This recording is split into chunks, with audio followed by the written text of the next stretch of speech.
तृष्णा। मनुष्य का कर्तव्य है कि वह भगवान की सेवा करे, और यदि वह ऐसा नहीं करता तो उसे माया की सेवा करनी होगी। और ये ख्याल जीवन में जब भी आ जाए तब ही शुरू कर देना चाहिए। एक बार एक चमार को घर के बाहर कीचड़ में एक कमल का फूल खिला हुआ मिला, तो वो फूल इतना सुंदर लगा, उसने वो फूल तोड़ा, तोड़ के उसको पान की पत्तियों में अच्छी तरह सजाया और सोचा जो महात्मा आज गांव में आए हुए हैं मैं उनके चरणों में चढ़ाने चाहता हूँ। जैसे वो निकला तो नगर सेठ आया, उसने देखा वो फूल और चमार को बोला कि ये फूल आप मुझे दे दें और मैं इसके बदले आपको 1000 अशर्फी देने को तैयार हूँ।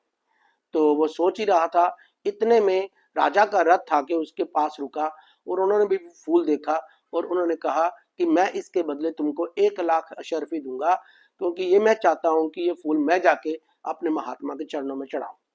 तो वो सोच ही रहा था कि ये क्या करूं, और वजीर ने कहा कि आप क्या सोच रहे हो, आपको पास इतना पैसा मिल जाएगा कि आपका पूरा जीवन इससे कट जाएगा। तो वो नहीं डिसीजन ले पा रहा था, तो उसने अल्टीमेटली सोचा कि नहीं, मैं ही ये फूल जाके अपने गुरु के चरणों में चढ़ाऊंगा।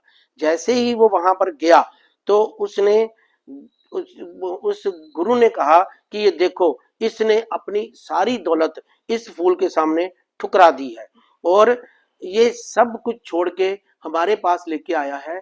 और इतना कहते ही उसके ऊपर जैसे अमृत की वर्षा हुई हो, और वो ये देखकर कि वापस भी नहीं जा पाया, और फूल ही नहीं खुद को उन्होंने गुरु के चरणों में चढ़ा दिया और वहां भिक्षु बन गए।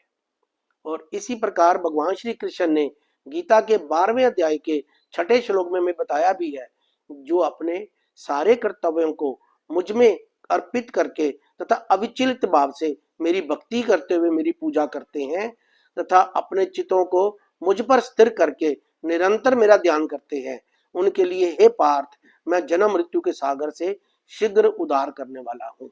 हरे कृष्ण।